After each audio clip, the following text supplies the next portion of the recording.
Listen, we have another George Carlin reaction up for y'all, ladies and gentlemen. This one is about euphemisms. Y'all know George Carlin is the comedy GOAT. So let's get into this.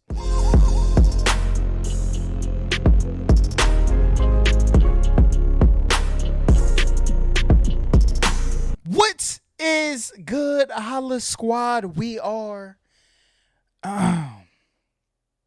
the latest squad on the YouTube platform. Listen, today we're back with another reaction, and this one is the George Carlin euphemisms. Okay, now I'm gonna be 100% honest.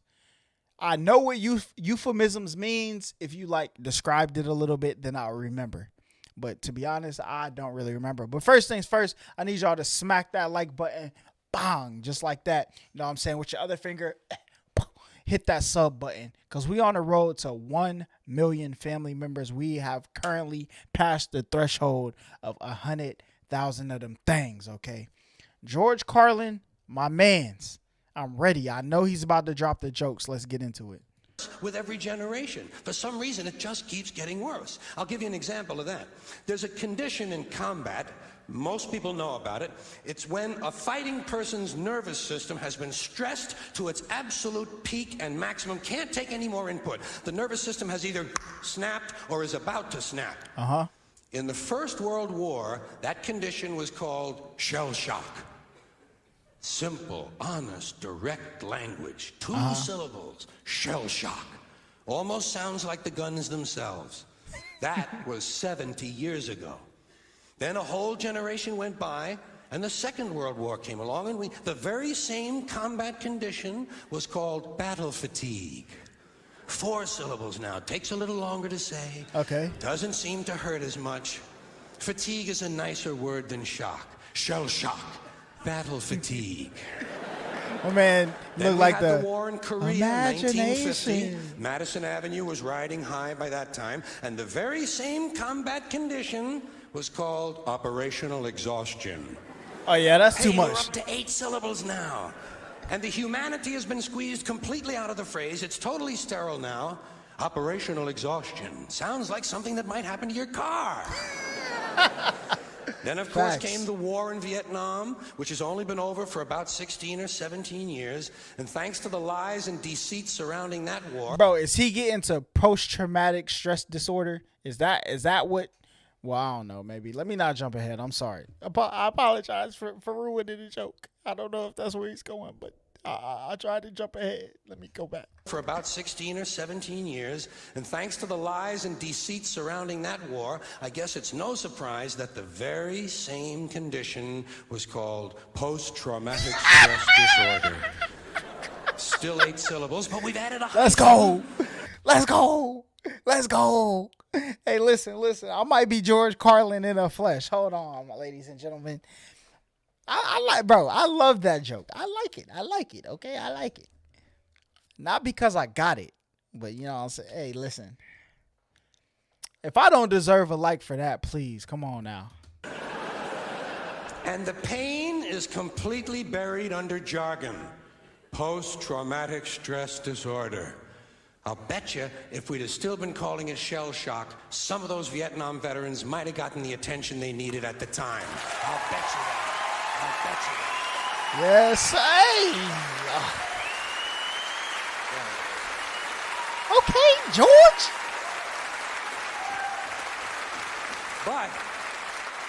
But it didn't happen. And one of the reasons is because we were using that soft language, that language that takes the life out of life. And it is a function of time. It does keep getting worse. Give you another example. Sometime during my life, toilet paper became bathroom tissue. I wasn't notified of this. No one asked me if I agreed with it. It just happened. Toilet paper became bathroom tissue. Sneakers became running shoes. False teeth became dental appliances. Medicine became medication. Information became directory assistance. The dump became the landfill. Car crashes became automobile accidents. Okay. Partly cloudy became partly sunny. Motels became motor lodges. House trailers became mobile homes. Used cars became previously owned transportation. Bro. Room service became guest room dining.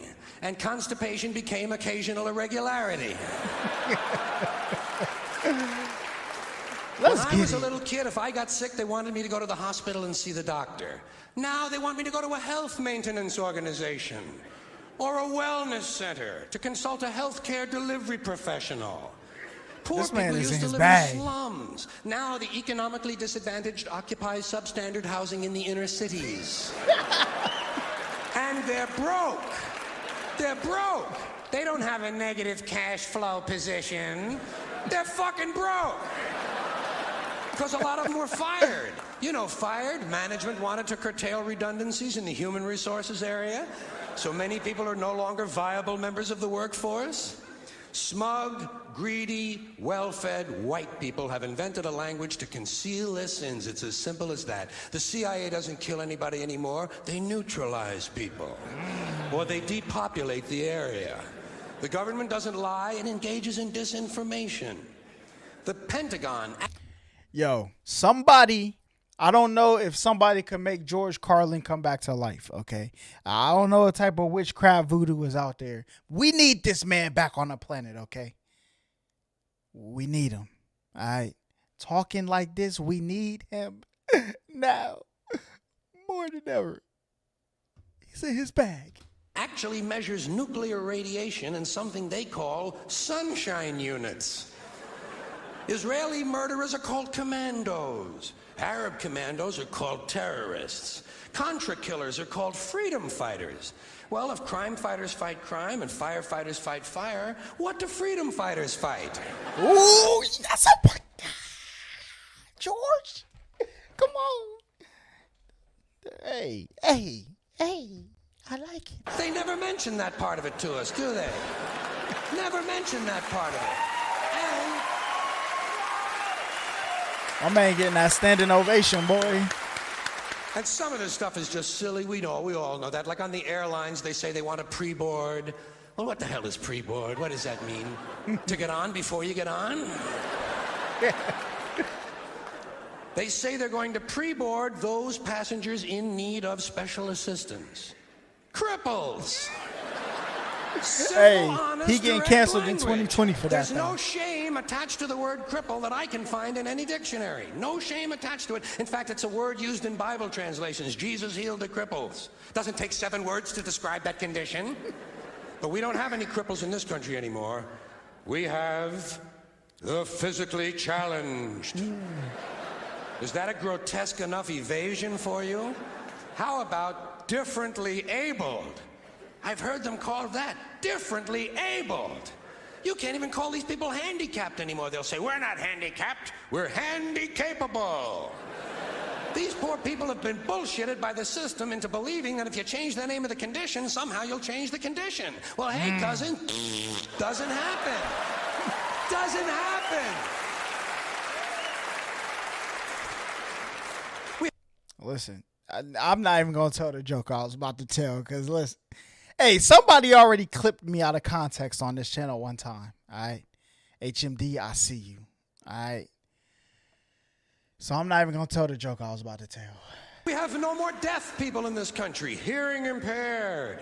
No one's blind anymore, partially sighted or visually impaired.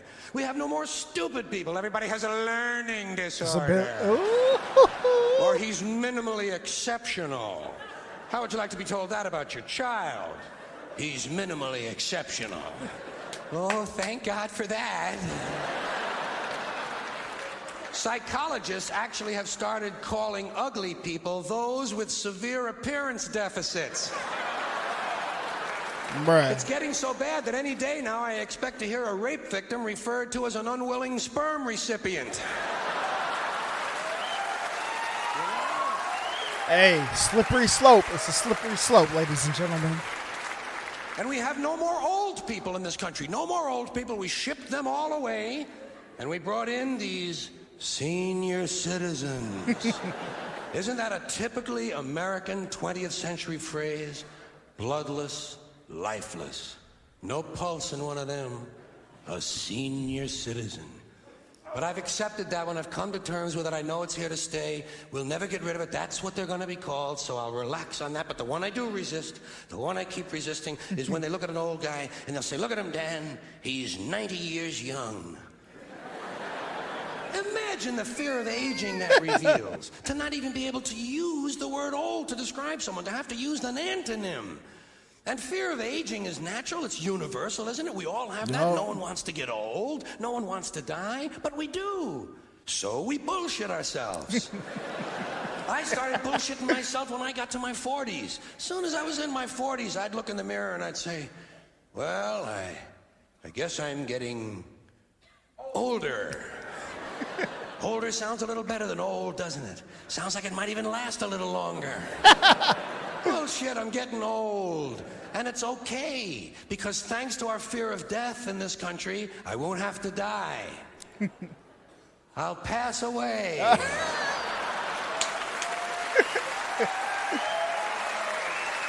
Bro, this man is a goat, bro. Or I'll expire like a magazine subscription. If it happens in the hospital, they'll call it a terminal episode. The insurance company will refer to it as negative patient care outcome.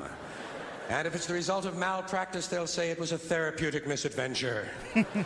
I'm telling you, some of this language makes me want to vomit. Well, maybe not vomit. Makes me want to engage in an involuntary personal protein spill. Hey, yo. Hey, bro, that was one of the most relatable. Okay, now I know what the term euphemisms means. You know what I'm saying? I'm not going to say the definition, though, because I might be wrong. Okay. But, hey, listen, it's so true, bro. Look, some of the other ones I couldn't get, but I definitely seen that PTSD coming. Okay. That was a good one, my brother. That was a very, very well-written joke. Okay. I am a fan of that joke right there. But, you know what I'm saying? How do y'all feel about, so I guess like this is like language that like, what's the term I could use? Like,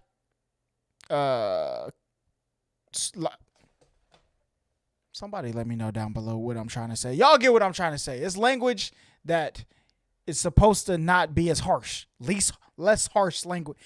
Look, I'm doing what the video just said, bro. I'm trying to make a cushiony, soft term for this. Okay, I'm totally stumped. I don't have the vocabulary to put what I need to say into words. But I appreciate you making it to the end of this video. You are the real MVP.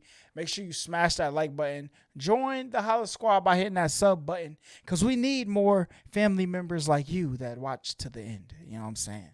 So shouts out to you. But until next time, we out of here. What's good, HollaSquad? We the littest squad on the YouTube platform. Listen, appreciate y'all making it to the end of this video. I want to give a special shout out to y'all. You know what I'm saying? Y'all really got this thing lit, making us the littest squad on the YouTube platform. But I want to give a special shout out to all my members. I appreciate y'all. We got a special shout out list here. If you want to figure out how to get your name on this list, make sure you head over to my membership tab. It will see the little join button on my channel. But also make sure y'all check out HollaSquad TV, which is my second channel, if you want to see a little bit more about my life and things we have going on. But listen, if you got a dream out there, just know that you can get it, because we believe.